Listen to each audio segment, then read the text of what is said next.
Thank you. Thank you, Gitanjali, for that welcome. Thank you all for coming here. I'm really very happy to be back at JNU, and I thought I'd begin on a somewhat autobiographical note.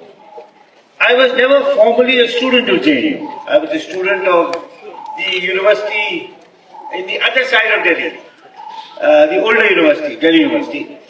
So I did my BA and MA there. But many of my friends came here from the MA. Now I carried on, I did a BA in economics, and I carried on for an MA in Delhi University, mostly so that I could play cricket for my college. I mean, I had played cricket in my BA, and for all other JNUs, I mean, JNU already then was acquiring a reputation for cutting-edge scholarship, intellectual debate, creativity, but it had no sports culture. So I would have had to give up my cricket career to come here.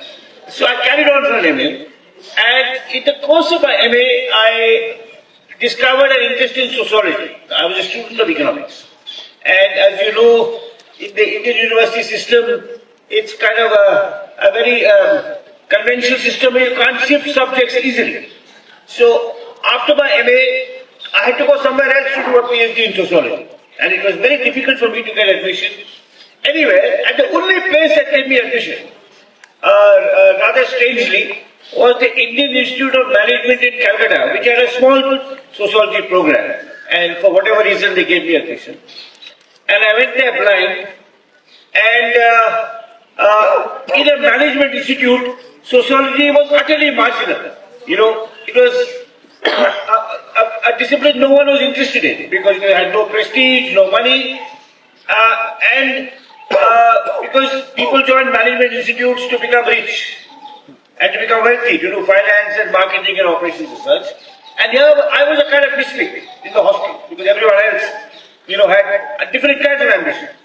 Now there was another misfit there who was a product of JNU, who was a young lecturer in the sociology department called Anjan Ghosh. Anjan Ghosh was a student in one of the first batches JNU sociology. He would have joined in, I think, 71 or 72. He did his MA here, he topped the university, then he did an MPhil, and he was doing his PhD when his father died. So he had to go back to be with his mother in Kolkata, and he got a job in IIM. So he was in an institute, unlike he had come from JNU where he was a brilliant sociology student, we had great teachers, there was an interdisciplinary faculty, he knew people in history, in political science, in economics, he was active in student politics, he was a member of a group that called Free Thinkers, I don't know whether Free Thinkers still exists, but he was a brilliant person, and I'm speaking of him in the past tense since he's no longer alive. And he joined this management institute and I came as a PhD student. And immediately, we became very close friends because he was my teacher, but he was only a few years older than me. He was missing the culture of Delhi and JNU, and when he saw an enthusiastic, keen student wanting to discover sociology and scholarship, he found a kind of at least he had me. He didn't have JNU and 50 PhD students, but he had at least one young boy who was very keen to learn, and I had him. I mean, Anjan was my mentor. I mean, Anjan died of cancer about 15 years ago, but without him, all the kind words that Gitanjali said about me, and some of you know I'm a writer of books, I would not have written a single book without Anjan Ghosh. Anjan Ghosh, in a sense you could say, I am an indirect product of JNU. Because my teacher was from JNU. The person who taught me everything was from JNU. He was an extraordinary person. Before I come to Gandhi and Ambedkar, I'll talk about Gandhi and Ambedkar. I know that's the main object of my talk. But since I'm in Anjan's alma mater, and Anjan is tragically dead, and I owe so much to him, let me tell you a few things I learned from Anjan. As I said, I was 22, he was 27 or 28. So there was not much of an age. I was a student, he was my teacher. But every day he would come to the hostel in the bus, and I would meet him. He would come to the campus, I would have chai with him. then we would have class, then he would go to take other class, I would go to the library, then I would have chai with him before he went back. So it was a very special relationship. And he took me through the entire classics of sociology. So whether it's Marx, Weber, Durkheim, the great works of Indian anthropologists, Meena Das, M.N. Srinivas, Andre Bete, मैं कहूँगा हिंदी में मार के मुझे sociology पढ़ाया. Because I had never studied sociology in my life. I just had an interest. I said economics is not for me. I want to do a PhD in sociology because it's more humanistic. It's not about numbers and equations, and it's more congenial to my temperament. And I landed up at this place, not knowing who I'd meet there, and here was Anjan. So he had a extraordinary interdisciplinary perspective. So his first degree was in English literature. So he was very interested in good writing, that scholars must write clearly. Scholars must not use excessive jargon. They must communicate with the ordinary citizen, not just with other academics. That's the other thing he taught me. Then he had an interest in history. He wrote the first reviews of subaltern studies. I was a student in the early 80s when subaltern studies was being published, and he wrote some of the first reviews. And he told me, disregard disciplinary boundaries. In a university department, there are these tribal differences. A sociologist will not talk to a political scientist, who will not talk to a historian, who will not talk to an anthropologist. He got me interested in history. I mean, I moved from sociology to history, really because of Anjan Ghosh. He taught me how to use the archives, what is meant to do field work. And then he taught me other lessons. One of the lessons he taught me, which has stood me in good stead all my life. He said, always distinguish between a scholar's work and their personality. There will be scholars who are total assholes, who are horrible human beings, but their scholarship is actually good. So don't be friends with them, don't go for a drink with them, but you may want to learn from their work. On the other hand, there may be scholars who are very decent, good people, but their scholarship is secondary. And always distinguish between the person and the scholar. Now this is, that's one thing he taught me. The other thing he taught me was that there's life outside scholarship. So I obviously had an interest in cricket, which Anjan did not share. But Anjan introduced me to film. Now, as social scientists, we deal with the word. We don't deal with images.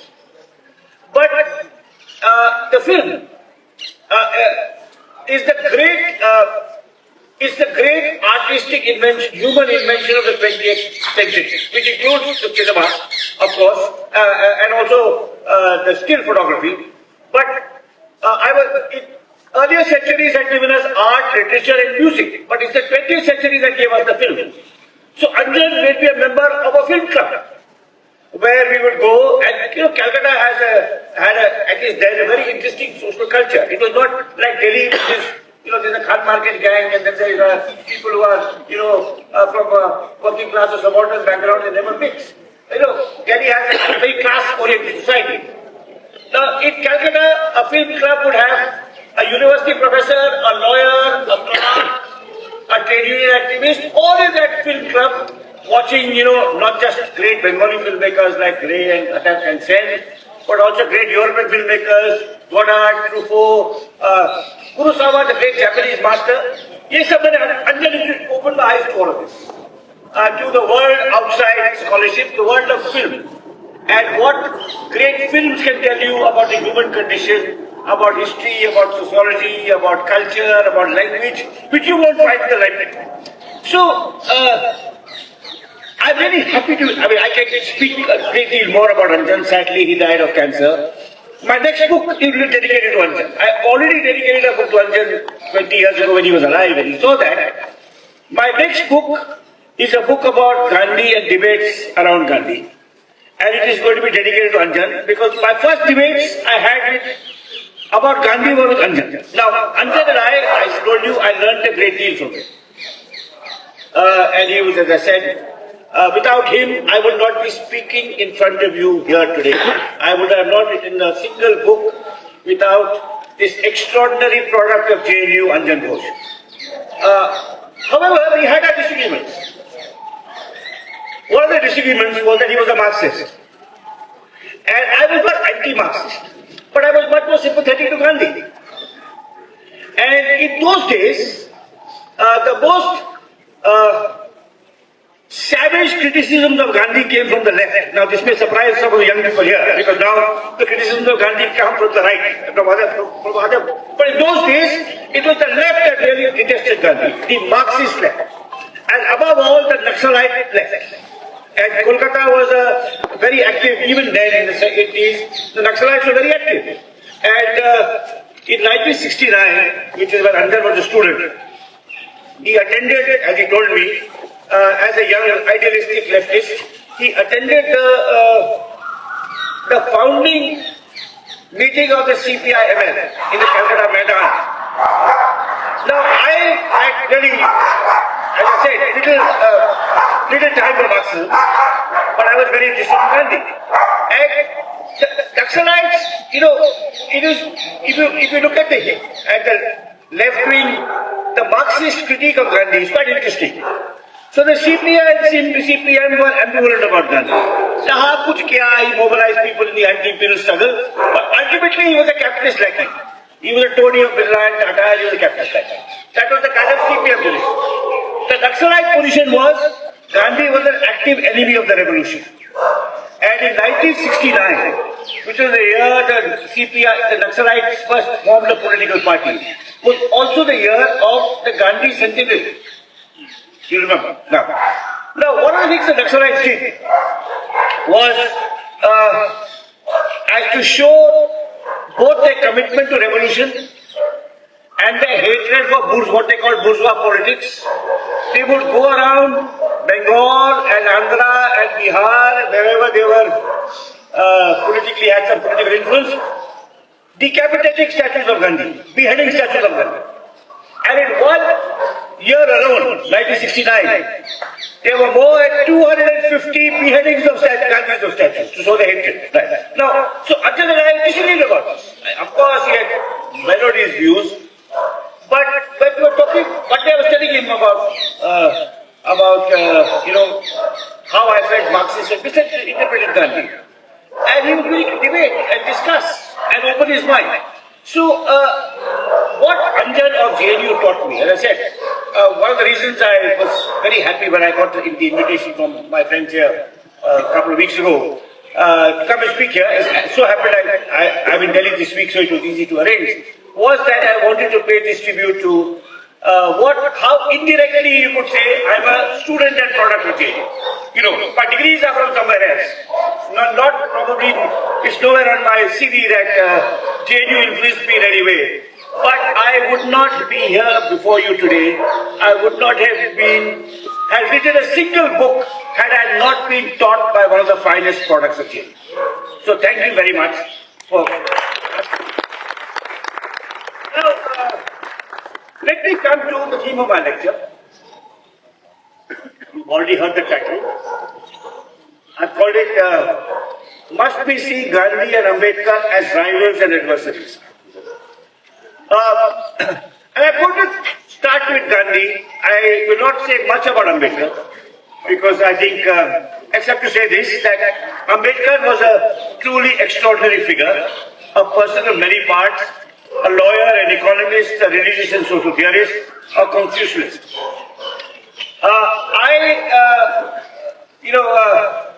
Over the years I've studied Gandhi and Ambedkar, which is from the last 30 years. As I said, I've been interested in Gandhi all my life as a scholar. My PhD thesis was on the Chipko movement, which was a grassroots Gandhian environmental movement. That was my PhD thesis. So Gandhian activists greatly inspired me. People like Chandri Prasad Bhatt, Sundarlal Bahuguna, later Medha Patkar. Ambedkar entered my life a little later, in the 1990s, when I read Annihilation of Caste for the first time, and it made a profound impression on me. I mean, it's as you know, a 60-page pamphlet, but it carries the power and insight and originality of a 600-page book. I mean, what Ambedkar says in those 60 pages is of timeless relevance, and so precisely and sharply and directly articulated. And ever since, I have been, you could say, trying to find a way of drawing on Gandhi and Ambedkar. And I belong to that group of thinkers. I'm not alone. I'll quote some people later in my talk, who argue that the rivalry between Gandhi and Ambedkar that is there in popular discourse today is misplaced.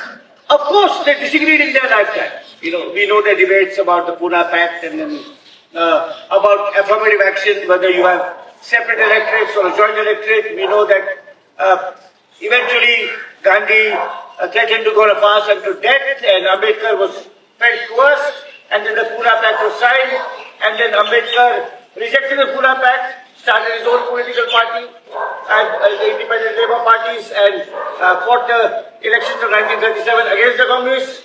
We know that during the war, when the Quit India movement happened, Gandhi and Ambedkar were on opposite sides. Ambedkar was in the Viceroy of the Executive Council, Gandhi was in the Quit India movement. We also know that after the war, there was a period of reconciliation when Ambedkar joined the government. But overall, in popular discourse, they tend to be seen as rivals and adversaries from both sides.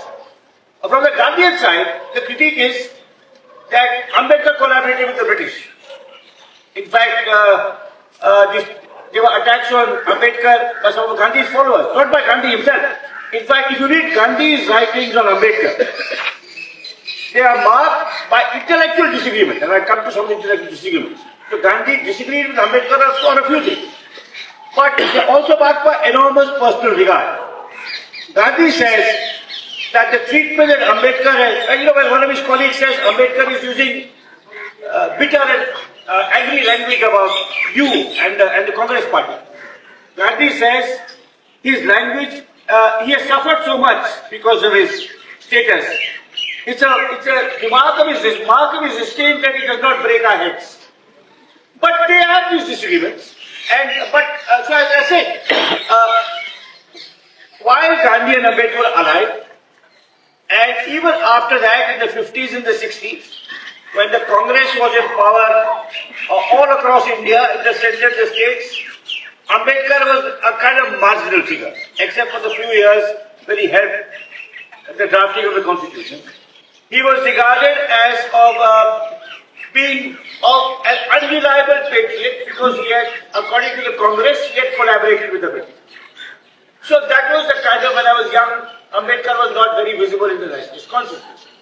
Later on, there was an Ambedkar revival, starting with the Dalit Panther movement in the 1970s, and of course social movements in which Dalits became much more active, mobilized, self-aware, self-confident, and they turned to Ambedkar as their idol and their inspiration, because he was without question the most extraordinary leader that had been produced, who had been born in a disadvantaged background. If you compare Ambedkar with other figures of the national movement, Tagore, Gandhi, Nehru, Bose, all upper caste and upper class, all privileged people. I mean, Ambedkar had to earn everything through his own struggle, his own intelligence and his own energy. So one can see why Ambedkar became an icon. And why who inspired particularly Dalits, but not only Dalits, other people of disadvantaged backgrounds to collectively organize and to find a place for themselves in the Indian political and social order. But this admiration of Ambedkar was often accompanied by anger towards Gandhi. A sense that Gandhi had patronized Ambedkar, that Gandhi had been condescending towards Ambedkar.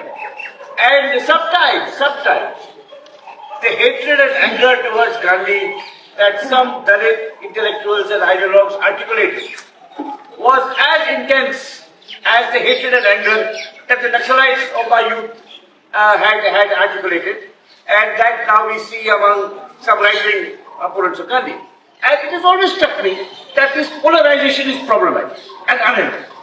It's unhelpful for those of us who want a fairer, more just, more inclusive, more egalitarian, more democratic India.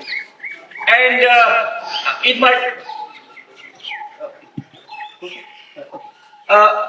can you all hear me in the back? Can you all hear me? Or you want me to hear?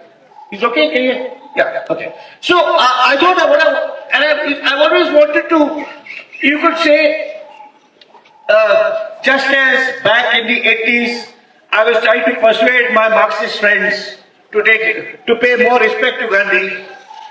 When I was a young man in my 20s and my 30s, now that I'm an old man in my 60s, my plea is towards my Dalit friends to see Gandhi in a more sympathetic light. And that's really what my talk today is going to be about. And I'll begin with Gandhi's own struggle against untouchability.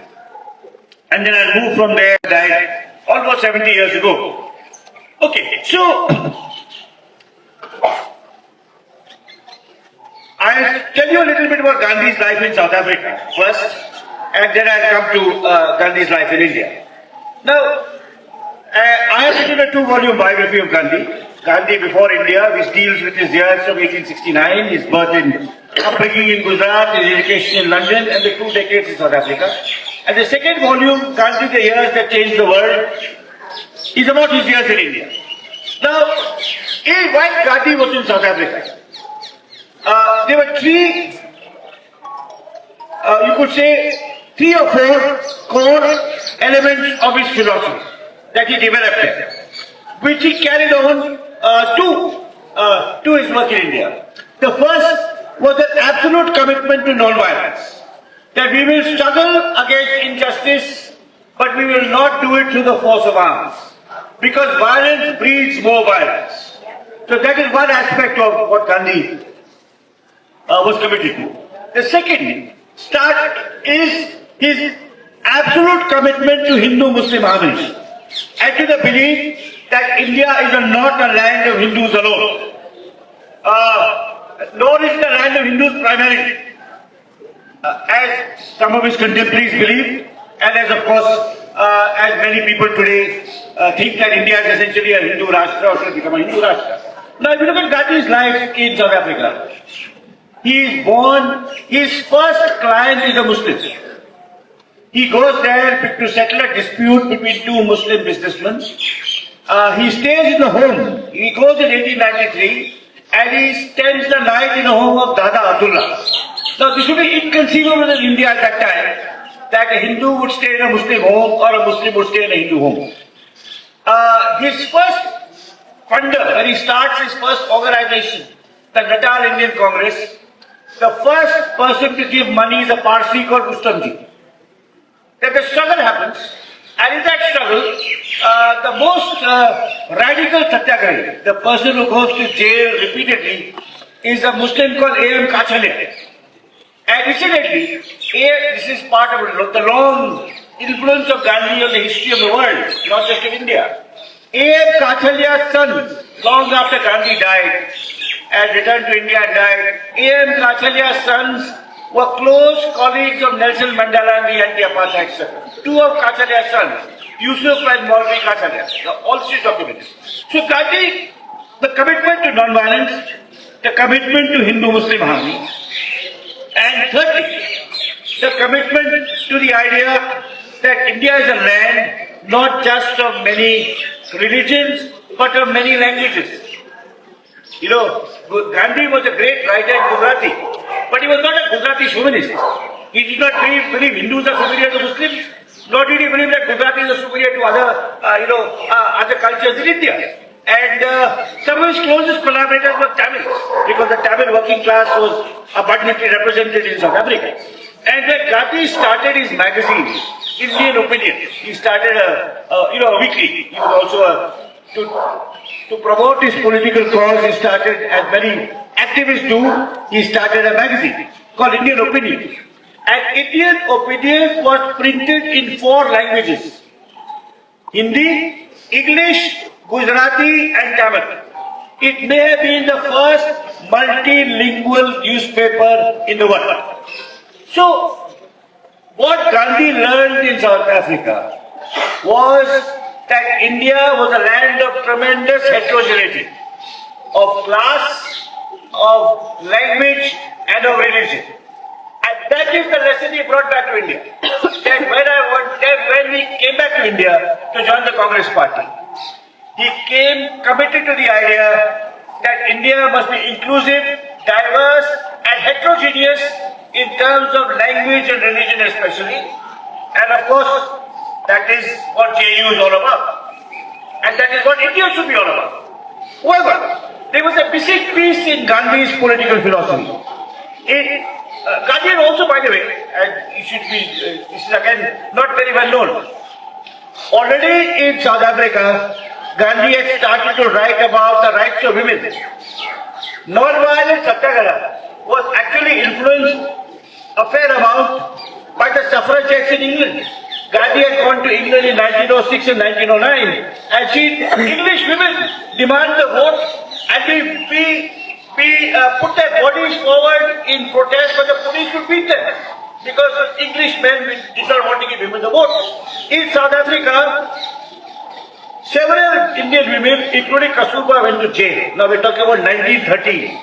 A deeply conservative society, men and women were never together in India. Women also went to jail. So Gandhi had already developed in South Africa all these progressive ideas about religious pluralism, linguistic pluralism, and at least some elements, not full gender equality. There were ways in which he was still a patriarch, but at least that women also had a sense of agency and could contribute to social and public life. But there was a blind spot. In Gandhi's South African years, he had little understanding of caste. And why is that? In the diaspora, generally caste is less visible. It's in the Indian rural context where it's very clear where the Brahmins live, where the Kshatriyas live, where the Vaishyas live, where the OBCs live, and where the Dalits live. So Gandhi was largely ignorant of caste. However, he had a colleague in South Africa who was a Dalit Christian called Vincent Lawrence.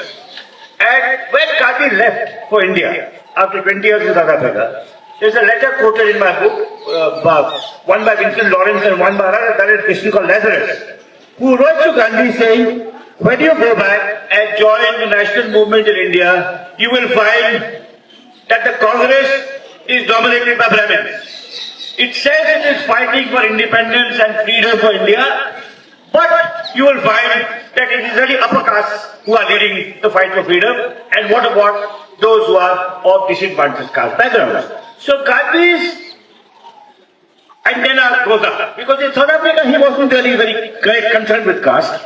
He comes back to India, and his first travels are in South India, because the Tamils had played such an important role in his satyagraha. He wants to thank them. So he travels around South India, and in his first lectures, he finds that in a group like this, the Dalits are like far away. They can't sit. They have to stand at the side. And he asks, what is happening? And he says, no, they are, the word in Tamil Nadu was Panchama, which is a word used in South India for Dalits was Panchama, literally in the fifth order, outside the caste system. The caste system is called Varnas, Panchama, outside the caste system. So he gets more aware of caste. He brings in a Dalit family in his ashram in Ahmedabad. That angers the founders, they withdraw. So he is aware. He is aware that this is a real stigma on Indian society. And it's not just a stigma on Indian society, it's a challenge for the Indian freedom struggle. How can you ask for freedom from the white ruler, from the British, when a section of your own society is unfree? And all of you know about the Jallianwala Bagh massacre of 1919. And you know that the order to fire on the troops was that of a British general called Dyer, Reginald Dyer. Right, you know all that. But what I suspect very few among you know is that after the Jallianwala massacre, Gandhi started his non-cooperation movement. And in that non-cooperation movement in 1920, Gandhi said, we will be fit for Swaraj only when we abolish untouchability. And he also said, the Hindus who practice untouchability are the Dyers of Hinduism. They are like General Dyer. It is Dyerism among Hinduism. That's the language Gandhi uses. So, over the course of his life in India, from 1915 to 1947, again, this is something I have documented in great detail in my biography, so I'm only going to summarize it here. Over the course of his life, Gandhi becomes more and more critical of the pernicious, horrible practice of untouchability. And his views become more and more radical. You know, one of the things about Gandhi is because there are 90 volumes, 97 volumes of his works. You can always selectively quote something and say, this is Gandhi. You know, you can quote his views on, you can quote out of context one line and claim that he defends violence. You can quote something he said in 1919, defending Varnashra Dharma, and not quote what he said after that, and say Gandhi defends Varnashra Dharma.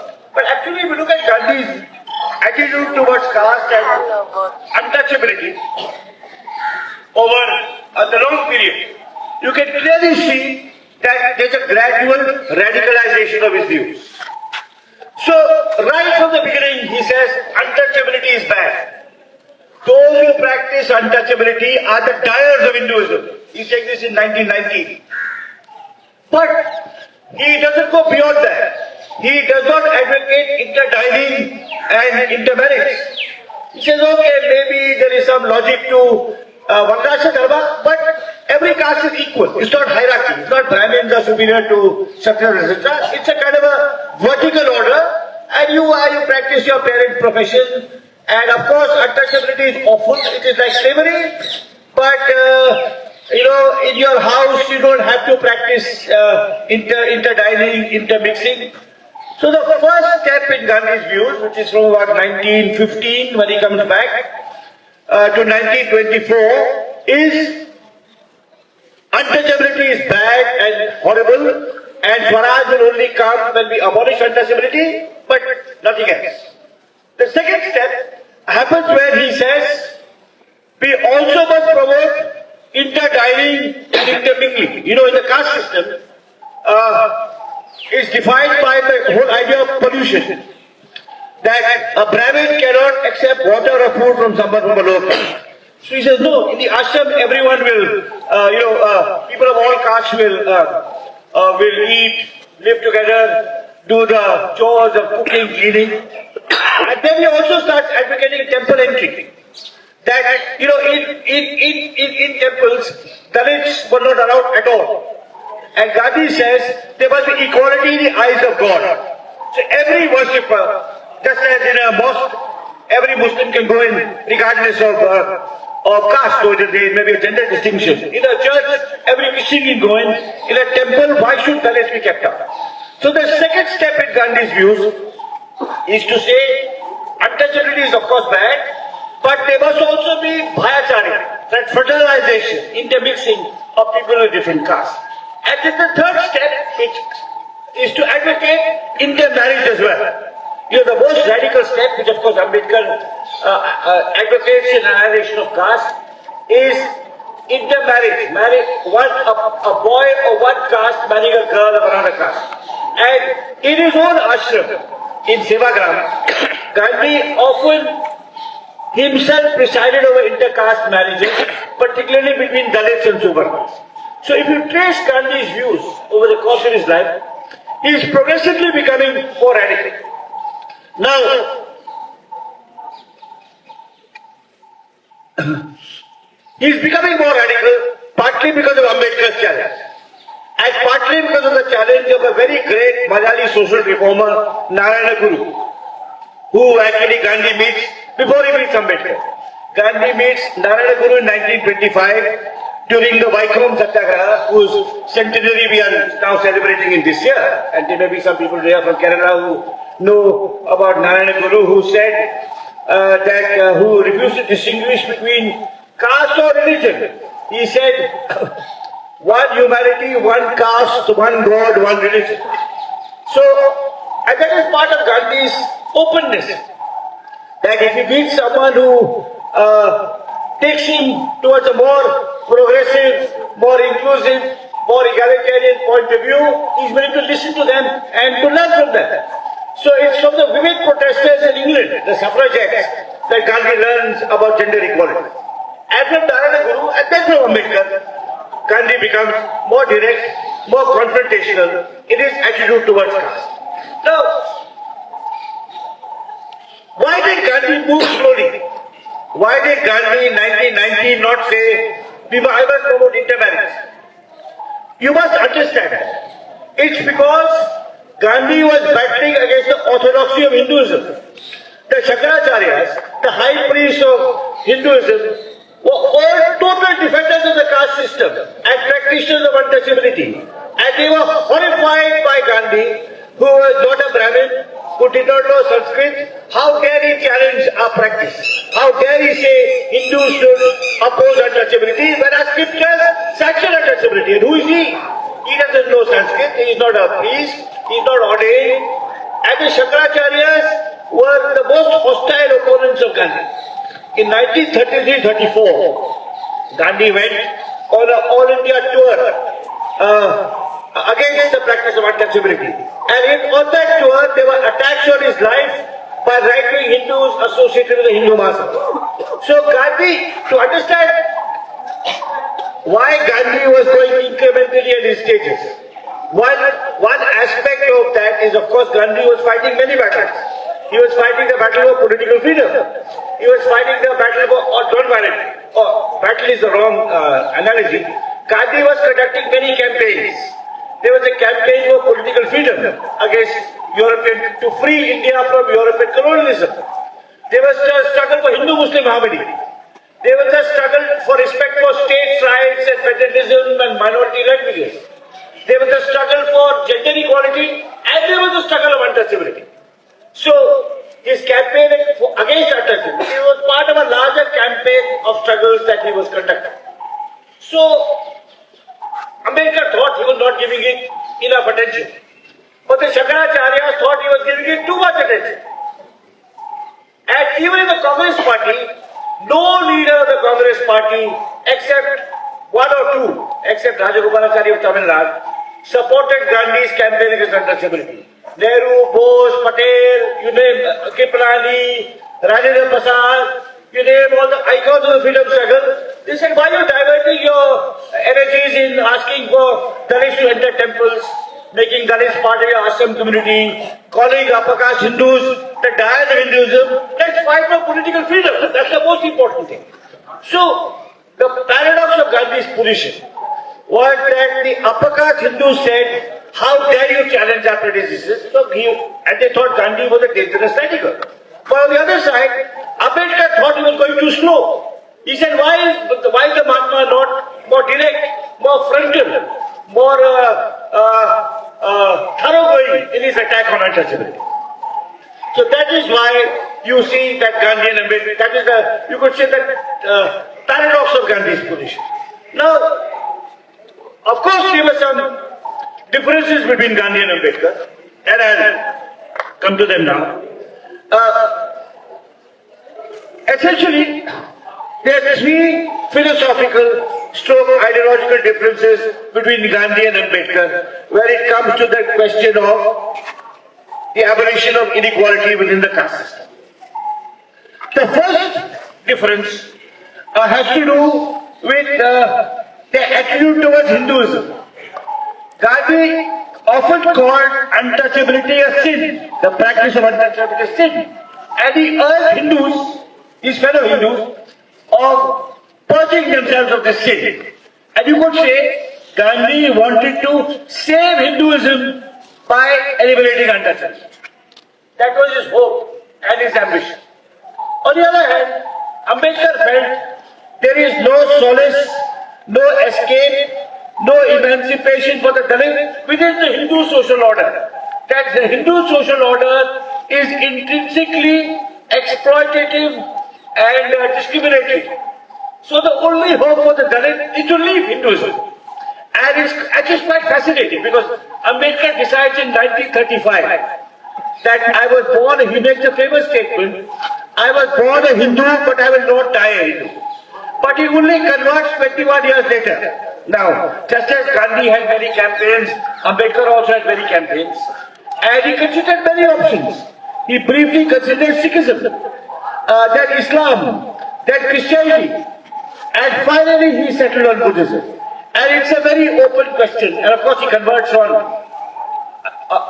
October 15, 1956. 21 years later, after deciding to leave the Hindu fold, he becomes a Buddhist.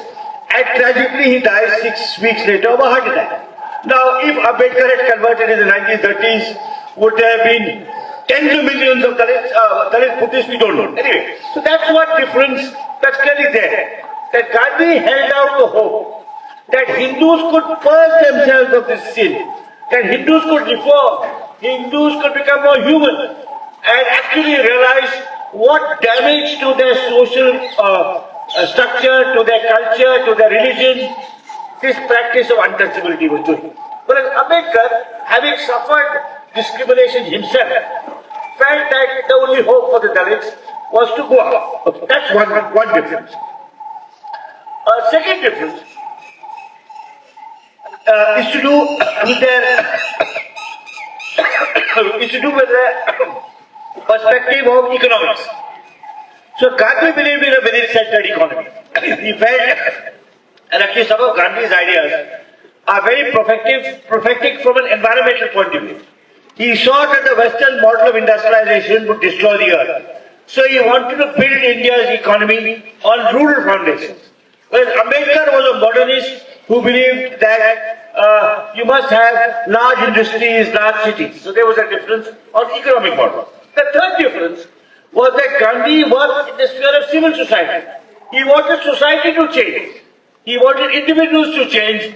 Ambedkar felt the state and the law will play the more progressive role in bringing about a change. So there were differences between Gandhi and Ambedkar, but ultimately, but this is where I'll make a few remarks and then conclude. They were working towards the same end. They were both interested in making India a fairer, a more inclusive, a more just, a more tolerant, a more humane society.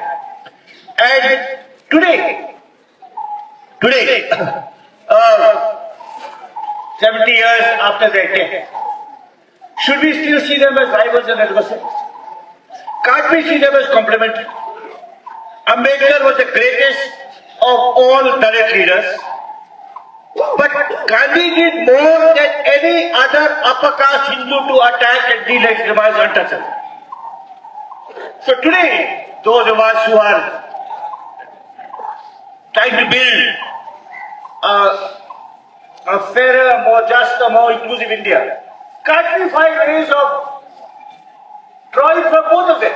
Now, there may be some of us who admire Ambedkar more, and there may be some of us who admire Gandhi more. You know, someone like me, who's a biographer of Gandhi, may have a little more, I admire Ambedkar, but maybe particularly because of Gandhi's emphasis on Hindu-Muslim harmony, and the India of today, where one of the greatest threats to our republic is the vilification of religious minorities. I may have a little more sympathy towards Gandhi, but that does not mean I don't have great admiration for Ambedkar. Similarly, there may be others among us who, for whatever reasons, because they come from an intellectual background, because they are Dalits themselves, identify with Ambedkar. But should admiration of Ambedkar be accompanied by suspicion or hatred of Gandhi? Can't we draw on them both? Now, as I said, no upper caste Hindu in the Congress party or in the freedom struggle so directly confronted the problem of untouchability as Gandhi did. And he spent decades grappling with this issue. Now, should that we at least give him that respect, even if we come from an Ambedkarite point of view? If we come from a Gandhian point of view, should we recognize that the reason Ambedkar sided with the British, because he saw that the Congress party, if it did not reform itself, and led the struggle for independence would mean Brahmin Raj. So can't we see the predicament both of them were in and find ways of bringing them together? Now, I live, as you know, in Bangalore. I am not a Kannadiga. I am a domiciled resident of Karnataka. I grew up in Uttarakhand, and if I have a home state, it is really Uttarakhand. And the Indian language I am most comfortable with remains Hindi. But in the 3 decades I have lived in Karnataka. I have interacted very closely with many remarkable Kannadiga intellectuals. And it seems to me that Karnataka is famous for other things. As a speaker in the vanguard or as being a leader in other spheres. We know about the IT revolution. Right. And you know that Bangalore is supposed to be the Silicon Valley of India. You know about the great sports persons Karnataka has produced. Not just the cricketers, but also the badminton players, the billiard players, and the athletes and the swimmers. Right.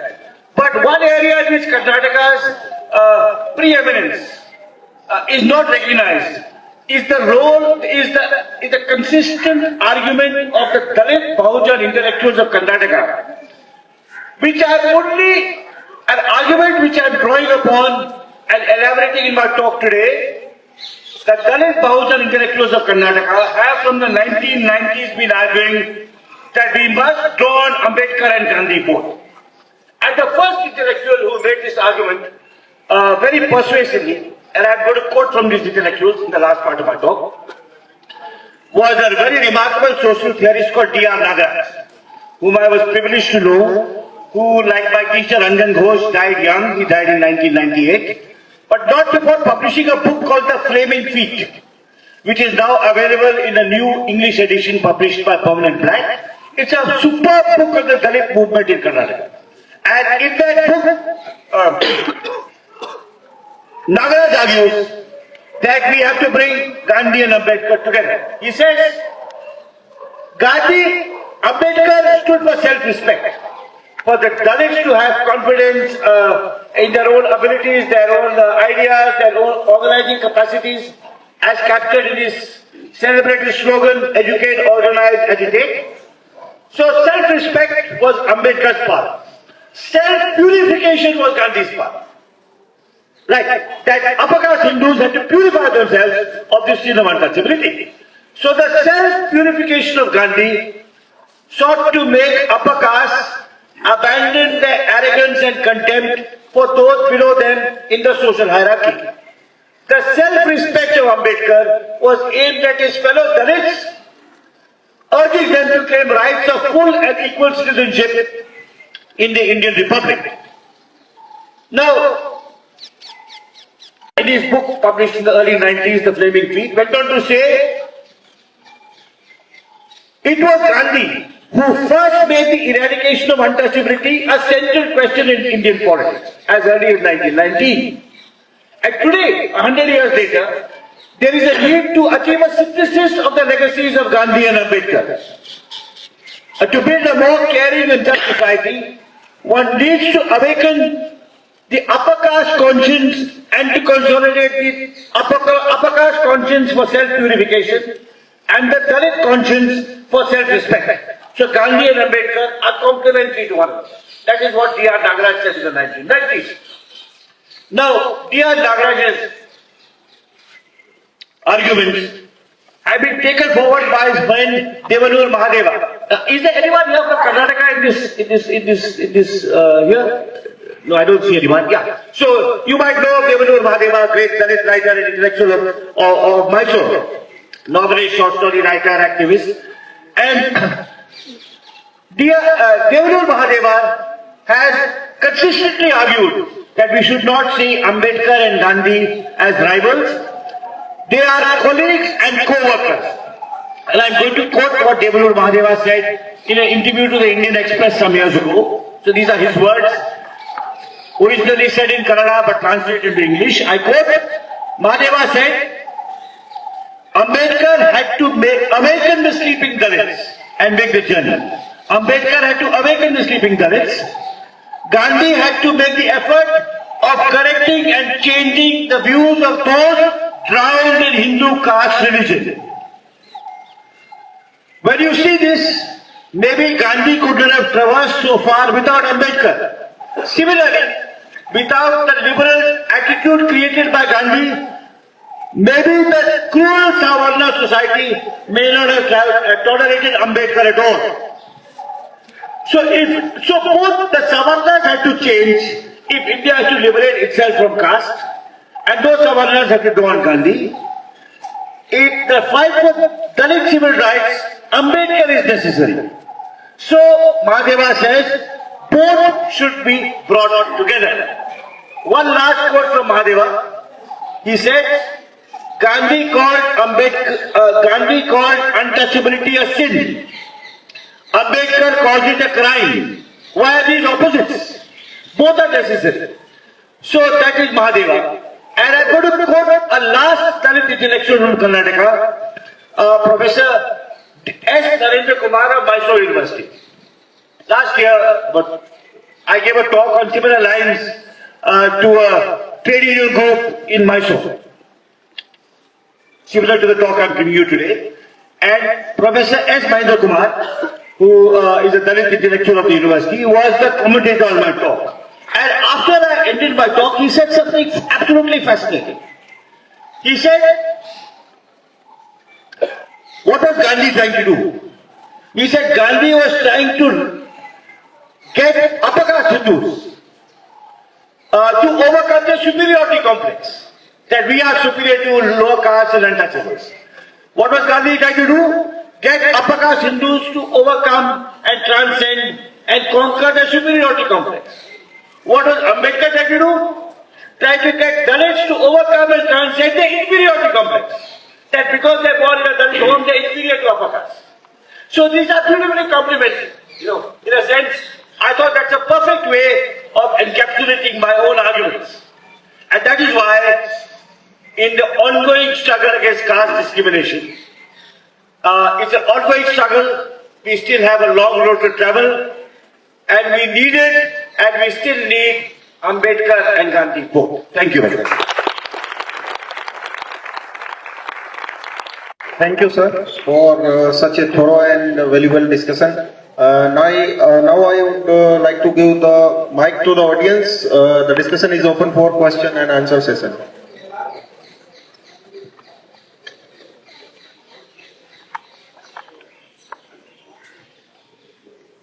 Hi, I am Snehasis. I am a student of PhD in sociology.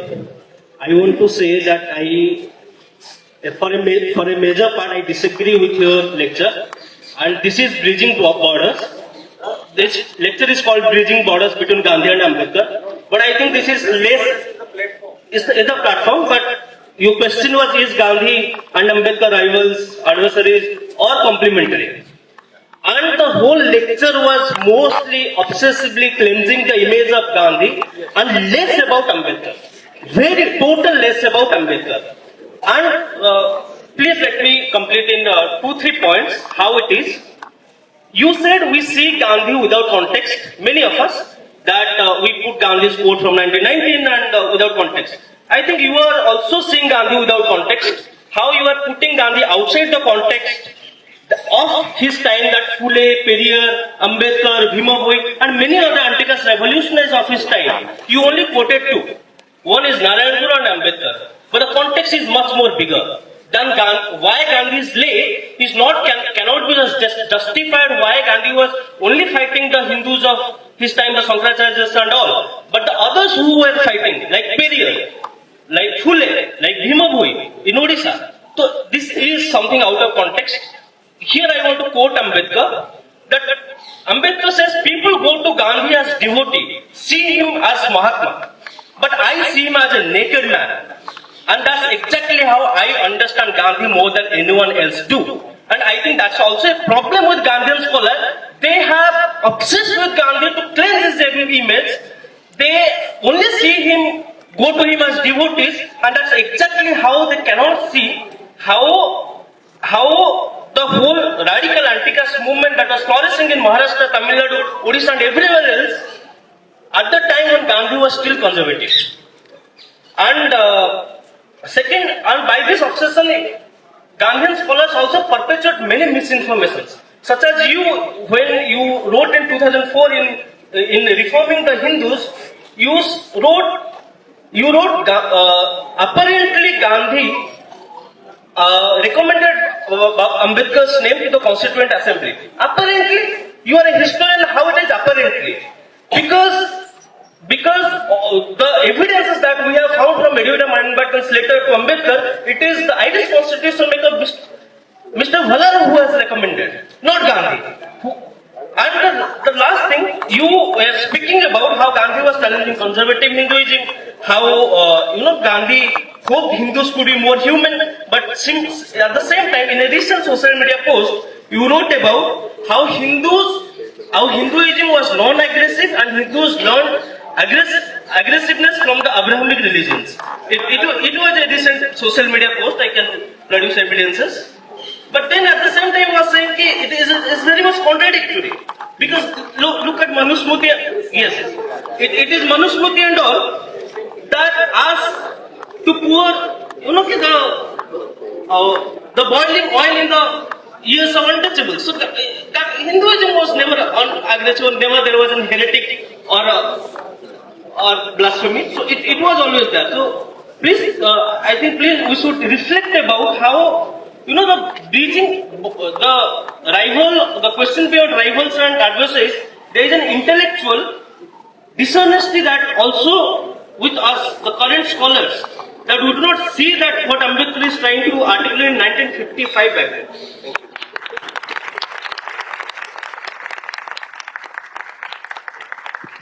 Thank you. As I said towards the end of my talk, that there may be some of us who admire Gandhi, come from a more immersive, have studied Gandhi more than Ambedkar. But that does not mean to polarize. I mean, if you look at my book, Makers of Modern India, there's a full section on Phule. There are two sections on Ambedkar.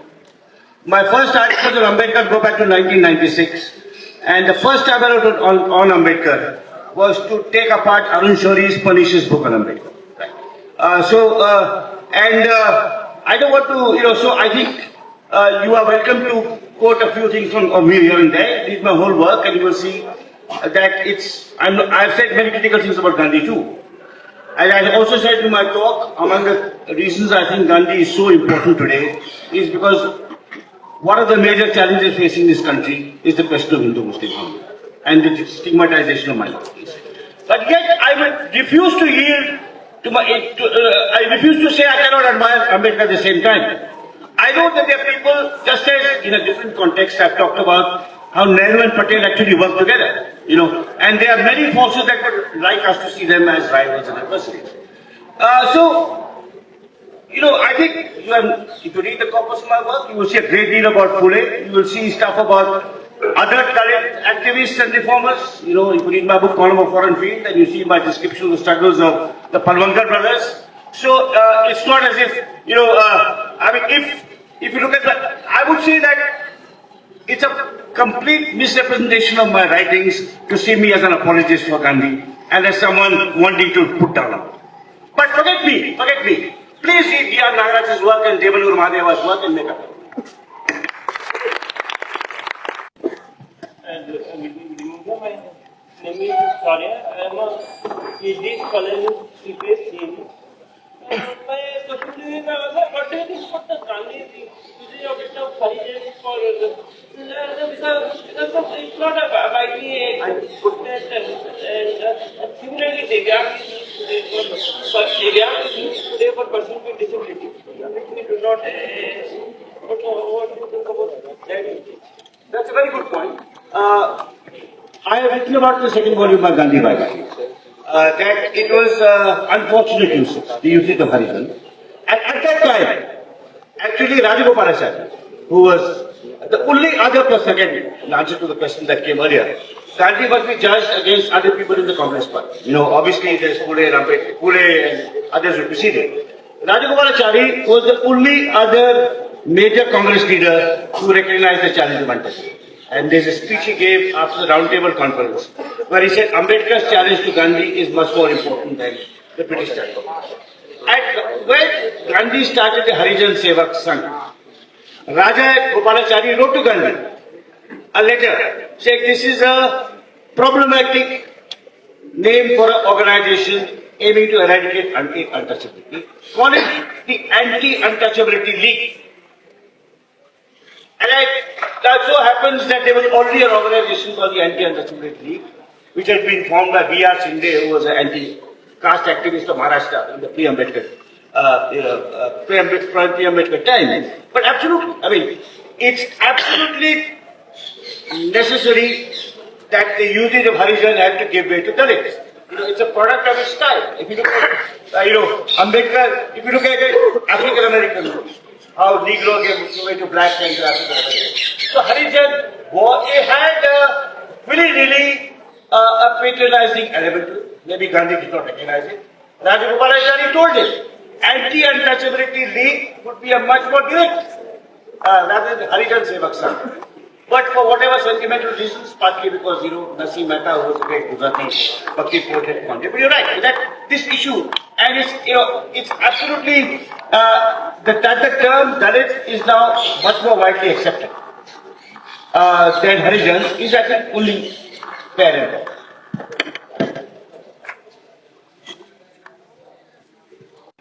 Namaste sir, my name is Shubham. I am doing PhD at CMS, Center for Media Studies.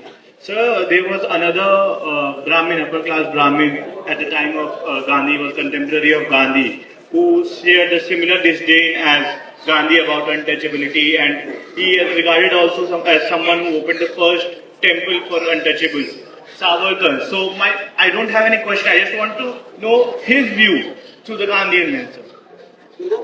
Gandhian lens, sir. So the lens you are sharing over here, in the bigger debate of Ambedkar and Gandhi, where do you place Savarkar about his untouchability perspectives and his gender perspectives? So, you're right that Savarkar, after he came back from the Andamans, started work against caste. He was confined to Ratnagiri. We do not know whether he would have launched an untouchability campaign of the kind Gandhi did. Through the 20s and 30s. Savarkar was not progressive on the question of gender. Absolutely not. If you look at the question of gender, it is actually Nehru and Ambedkar who are even more progressive than Gandhi. And of course, there is a major fundamental disagreement between Savarkar and Gandhi on the place of Muslims and Christians in India. Right. So the whole issue, if you look at the recent writing on Savarkar, how much of his, these are things that have to be studied more carefully. Gandhi's revulsions against untouchability was out of a sense of moral anger and horror. Now, Savarkar's was partly that, but also Hindu consolidation against non-Hindu.